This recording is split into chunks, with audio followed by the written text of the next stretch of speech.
우리 시편 129편 보겠습니다. 시편 129편 1절에서 8절까지요.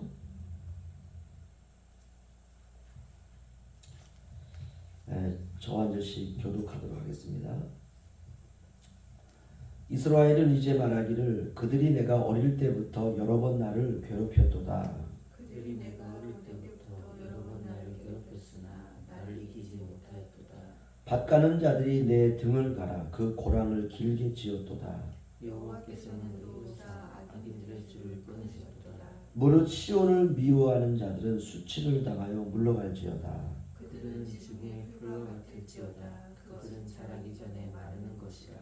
이런 것은 베는 자의 손과 묶는 자의 품에 차지 아니하나니 지나가는 자들도 여호와의 복이 너에게 있을지어다 하거나 우리가 여호와의 이름으로 너에게 축복한다 하지 아니하니라. 아멘. 시편 129편은 고난당하는 사람의 고백이라 이렇게 할 수 있습니다. 우리가 고난이 개인적으로도 당할 수도 있지만 이렇게 집단적으로도 국가적으로도 고난을 당할 수 있습니다. 그 역사학자들은 우리나라의 그 고난을 외세로부터 받은 침략의 횟수를요 한 900회 정도 된다 이렇게 말합니다. 엄청나죠. 외세가 우리가 힘이 약할 때 쳐들어와서 우리를 침략하고 또 노략하고 또 극기하는 어떤 때는 그 여자들만 그 본국으로 데려간 적이 있었습니다. 그래서 그 본국에 가서 그 청춘, 그 아리따운 그 여성들이 다 농락당하고 그래서 이제 더 이상 쓸모가 없어지니까 그냥 돌려보내지 않습니까? 그래서 그냥 걸어서 자기 고향으로 왔을 때 그냥 모든 인생이 다 무너진 것이죠.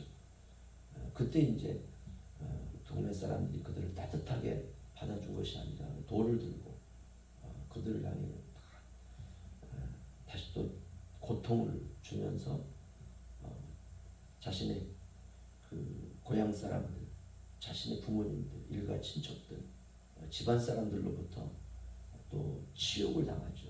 그러면서 들었던 이름이 이제 환양여다라고 하는 그 고통스럽고 치욕스러운 역사, 이런 것들로부터 시작해서 외국으로 이제 잡혀가서 거기서 이제 자신의 일생을 마치기도 하고 이런 수많은 그 외세의 침략을 우리나라가 받은 횟수가 900회.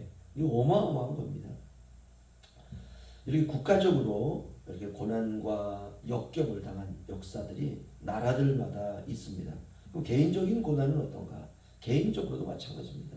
국가적으로 집단적으로 당하는 고난은 개인적인 고난에 포함됐죠. 그건 어떻게 내가 할 수 있는 일들이 아니니까요. 이렇게 크고 작은 셀 수 없는 고난들이 개인에게도 많습니다. 그런데 일단 고난이 오게 되면 나타나는 특징 중에 하나가 뭐냐면 일단 삶이 멈춰요. 일상적으로 진행되었던 삶이 더 이상 진행할 수도 없고요. 그 다음에 이제 마음이 아프기 시작하고 또 상처가 나기 시작하고 또 어떤 판단을 내리기도 쉽지 않고 내가 어떤 결정과 판단을 내린다 할지라도 이게 잘 내린 판단인지 그런 결정인지 알 수도 없습니다. 또 거의 불가능합니다. 이번 울기연에서 모임을 갔는데 한 목사님이 그런 이야기를 하더라고요. 얼마나 많은 교회로부터 고난을 당하고 너무 힘든 일을 당했는지 10년이 넘는 그 사역의 기간 동안 육지에 나갈 일이 있어서 그 선상에 서서 그 사라져가는 그 울릉도의 모습을 이렇게 보면 이렇게 묘사를 하더라고요. 점점 멀어질수록 울릉도 전체가 들었잖아요, 그렇죠? 그리고 아주 작은 모습으로 있다가 손바닥만해지다가 나중에 그냥 보일까 말까 하다가 싹 사라지는 걸 끝까지 보셨더라고요. 그러면서 스스로가 했던 고백이 나 이제 떠나야 되겠다. 너무 힘드니까. 그런 고백을 들으면서 그것도 고난이죠, 그렇죠? 그것도 환난이고 서로 사랑하고 주 안에서 한 형제 자매로 맺어진 지체들이 그렇게 너무 힘듦을 당하게 되고 고난을 당하게 되고 어떤 판단도 내릴 수가 없는 거예요. 오늘 시인에게 이제 그런 어려움이 온 것 같습니다. 그래서 1절, 3절 저 한 절씩 교도하죠. 이스라엘은 이제 말하기를 그들이 내가 어릴 때부터 여러 번 나를 괴롭혔도다. 그들이 내가 어릴 때부터 여러 번 나를 괴롭혔으나 나를 이기지 못하였도다. 다 함께요. 밭가는 자들이 내 등을 갈아 그 고랑을 길게 지었도다. 아멘. 어릴 때부터 내게 지속해서 계속적으로 괴롭힘을 주었다 라고 말하는 3절에는 밭가는 자들이 밭은 그냥 그 이랑 가지고 가는 거잖아요, 그렇죠? 그래서 쭉 앞에 소 한 마리가 그 뒤에다가 내가 쟁기를 가지고 있으면 앞에서 끌면 그냥 밭 이랑이 쭉 나는 거죠. 그렇게 밭가는 자들이 내 등을 갈아서 그 고랑을 길게 내었도다. 이거는 잊을 수 없는 고통스러운 고난을 내 몸에 새겼다 이겁니다. 살다 보면 그런 고난이 있습니다. 마음속에 상처가 나서 나이가 들어도 더 이상 지워지지 않는 그런 고난들. 그래서 그 생각하면 지나가다가도 막 우라통이 터지고 억울해서 살 수도 없고 그 짊어지고 갈 수밖에 없는 그런 삶과 고난과 고통. 누가 내 고통 소리를 듣고 나를 위로해 줄 사람이 누가 있을까? 돌아보면 아무도 없죠. 때로는 사람들에게 내가 가지고 있는 고난을 이렇게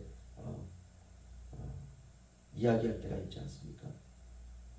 그럴 때 그걸 잘 받아주고 또 함께 그걸 가지고 아파해주고 그러면 이제 같은 식구죠. 식구들은 그런데 이제 나는 내 고난을 말한다고 말을 했지만 내가 느끼기에는 그냥 저 사람에게는 그냥 푸념 정도구나. 그렇게 우리에게 이제 다가올 때 느끼는 또 감정은 또 이제 허무한 것이죠. 그게 인생입니다. 왜냐 사람은 다 연약하기 때문에 그래요. 다 육체를 가지고 있고 나뿐만 아니라 다른 모든 사람들도 그런 아픔 가운데 살아가기 때문에 그렇습니다. 그래서 모든 사람이 다 위로가 필요한 사람들이고요. 모든 사람이 다 따뜻한 그 손길이 필요합니다. 그런데 우리에게는 이런 아픔과 이런 고통과 고난의 어려움들을 어루만져 주시는 분이 계신다는 것이요. 그분이 바로 하나님이십니다. 그래서 오늘 시인은 이제 이런 어릴 때부터 당했던 여러 가지 많은 고난과 아픔을 가지고 하나님께 엎드리는 겁니다. 그래서 엎드리는 말이 밭가는 자들이 내 등을 갈아서 그 고랑을 길게 지었도다. 1절, 2절은 어릴 때부터 누가 나에게 고난을 주었다 라고 하는 이런 말이지만 3절에 와서는 이게 더 이제 실제적이죠. 씻을 수 없는 상처를 받았다. 정말 가슴 미어지는 고백 아닙니까? 내 등에 밭을 갈았다. 이제 4절 우리 다 함께 읽겠습니다. 시작. 여호와께서는 의로우사 악인들의 줄을 끊으셨도다. 아멘. 이 반전이죠. 하나님께서 내 등에 밭을 갈고 있는 악인들의 사슬을 이제 끊으셨다. 우리가 하나님께 이렇게 나아갈 때 하나님께서 우리를 악인들로부터 구원하시고 하나님께서 그 악인들의 사슬을 끊으시고 우리가 세상 살기가 그렇게 녹록지가 않습니다. 교회도 마찬가지예요. 하지만 그리스도인은 이런 역경에 주저앉지 않고 역경을 오히려 뛰어넘어서 살아갈 수 있는 사람들이죠. 그런 힘을 하나님께서 우리에게 주신 겁니다. 그게 믿음이죠.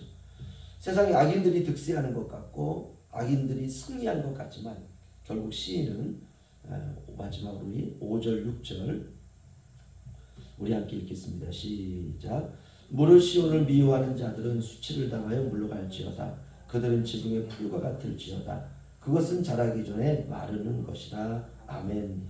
결국 시인은 악인들이 득세하고 의인이 악인에게 고난을 받는 이런 그야말로 씻을 수 없는 내 등에 밭을 가는 그래서 밭 이랑이 내 등에 나버리는 이런 이제 처절한 상황 가운데 시인이 하나님 앞에 나아가 기도하고 고백하고 하나님께 아뢰더니 하나님께서 그들을 지붕의 풀과 같이 자라기 전에 마르게 하실 것이다. 이것이 신자의 믿음입니다. 현실은 역경이지만 그래서 우리에게는 역경을 이겨낼 수 있는 힘이 있는 것이죠. 이것이 곧 부활 생명입니다. 죽음에서 일어나신 예수 그리스도의 생명이 저와 여러분에게 있습니다. 오늘 하루도 그 생명으로 살아계시고 그리고 우리가 그 생명으로 천국 가는 것입니다. 그렇다면 우리에게 두려울 게 없는 것이죠. 이 생명으로 끝까지 죽음과 같은 현실이라 할지라도 그 속에서 이겨내는 저와 여러분 되시길 주의 이름으로 축원합니다. 기도하겠습니다.